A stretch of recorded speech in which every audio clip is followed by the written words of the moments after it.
नमस्कार दोस्तों, इस YouTube चैनल पर आप सभी को स्वागत है।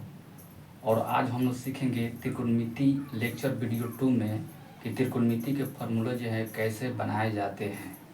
लेक्चर वीडियो 1 में हम लोग देख चुके हैं कि त्रिकोणमिति के इतिहास क्या है और उस इतिहास को हम लोग समझे हैं कि फार्मूला कैसे बना है। आज हम लोग लेक्चर 2 वीडियो में देखेंगे कि त्रिकोणमिति के कितने जो महत्वपूर्ण जो फार्मूले होते हैं उसको कैसे बनाया जाता है। ठीक है, यहाँ पे आज हम देखेंगे कि जो त्रिकोणमिति से जो प्रश्न बनते हैं, बहुत सारे परीक्षाओं में प्रश्न बनते रहते हैं, जैसे कि क्लास 10th 11th और 12th। ठीक है, और हम लोग देखेंगे कि त्रिकोणमिति का जो त्रिभुज दिखाई दे रहा है यहाँ पे, इस एक समकोण त्रिभुज है। क्या है? समकोण त्रिभुज है। इस नीचे वाले जो लाइन है, जो रेखा है, इसको बोलते हैं आधार, जो हम डी से सूचित करते हैं। ये जो तिरछा रेखा दिखाई दे रहा है, जो सबसे बड़ी रेखा है, इसको बोलते हैं कर्ण, इसको एच से सूचित करते हैं।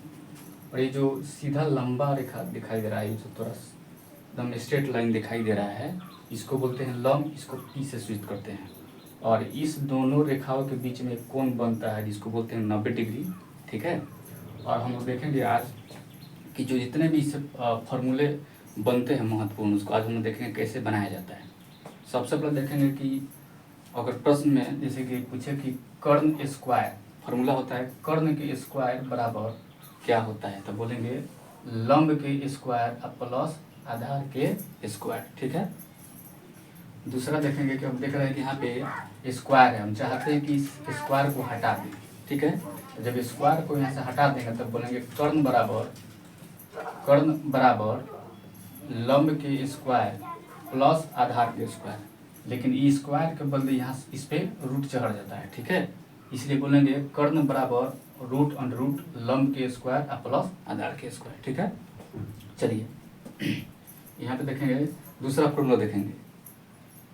ये जो है एक जाति का फॉर्मूला हो गया, जैसे कर्ण और कर्ण। ठीक है, दूसरा फॉर्मूला देखेंगे कि आधार के स्क्वायर बराबर क्या होता है, तो देखेंगे कि कर्ण के स्क्वायर माइनस के लंब के स्क्वायर, सूत्र होता है। हम चाहते हैं कि जो स्क्वायर है इसको हटा दे, तो आधार बराबर क्या हो जाएगा, रूट अंडर रूट कर्ण के स्क्वायर माइनस लंब के स्क्वायर। ये जो रूट आ रहा है, रूट कहाँ से आता है, तो इस स्क्वायर को हटाने से यहाँ पे क्या होता है, रूट आ जाता है। तो यहाँ पे जब स्क्वायर हटा देंगे तो यहाँ पे स्क्वायर नहीं रहेगा और यहाँ पे रूट चढ़ जाता है। ठीक है, चलिए ये हो गया आधार जाति, ये एक जाति का फॉर्मूला हो गया, इसलिए यहाँ पे इसको ब्रैकेट लगा दी है। चलिए तो तीसरा फॉर्मूला देखते हैं, लंब का स्क्वायर बराबर क्या होता है, तो फॉर्मूला होता है कर्ण के स्क्वायर माइनस आधार के स्क्वायर। ठीक है, अब चाहते हैं कि इस स्क्वायर को यहाँ से हटा दे, तो लंब बराबर होता है रूट अंडर रूट कर्ण के स्क्वायर माइनस आधार के स्क्वायर। ठीक है, ये हो गया महत्वपूर्ण प्रश्न, जो इससे बहुत सारे क्वेश्चन बनते हैं। चलिए अब इसमें कुछ और महत्वपूर्ण प्रश्न देखेंगे। जैसे पूछता है कि जनरली फॉर्मूला इसमें दिखता है कि समकोण त्रिभुज का क्षेत्रफल, मतलब ये जो समकोण त्रिभुज है, इस अंदर के भाग की जगह को क्या बोलते हैं, क्षेत्रफल बोलते हैं।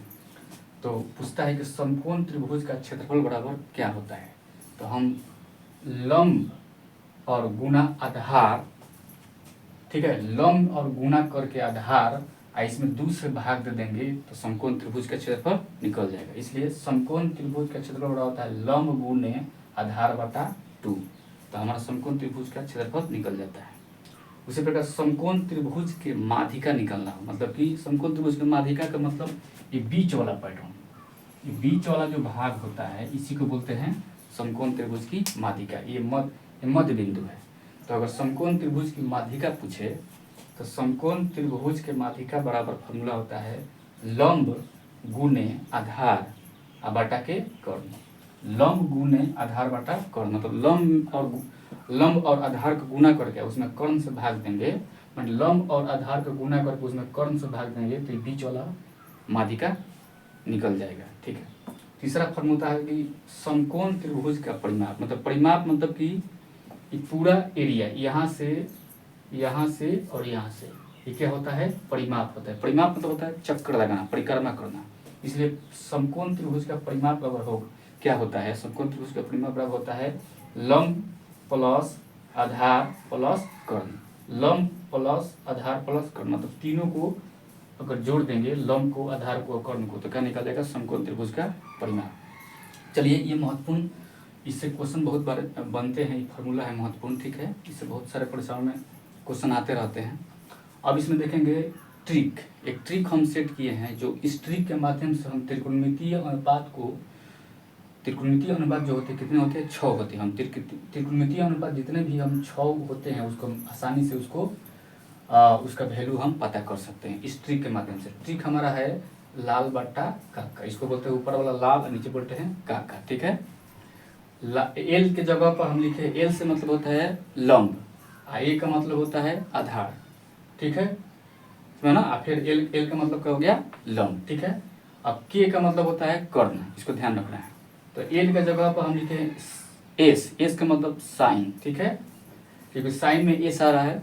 उसी प्रकार ए का मतलब, ए के ऊपर रखे हैं सी का मतलब कॉस, एल के ऊपर का रखे हैं टी, तो एल का मतलब क्या होता है? टी का मतलब होता है टैन, ठीक है।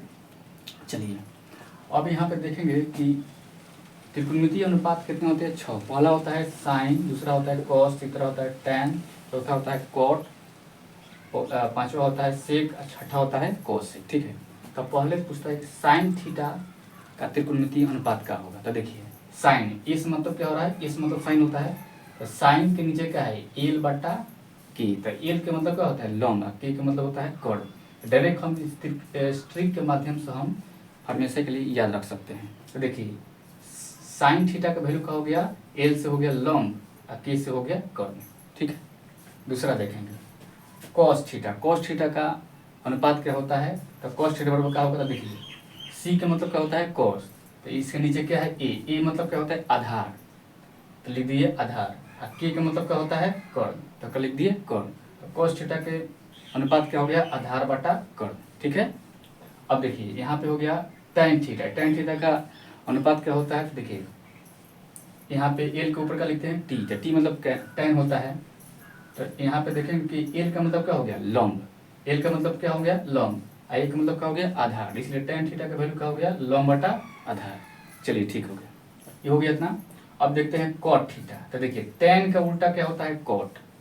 टैन थीटा का उल्टा क्या होता है? Cot theta. तो जो ऊपर वाला लंब है उसको नीचे कर देंगे और जो नीचे वाला आधार है उसको ऊपर कर देंगे, तो इसका वैल्यू निकल जाएगा। जैसे देखिए, यहाँ पे आपका नीचे आधार था तो ऊपर में हम आधार कर दिए हैं, और देखिए वहाँ पर लंब ऊपर था तो नीचे क्या कर दिए?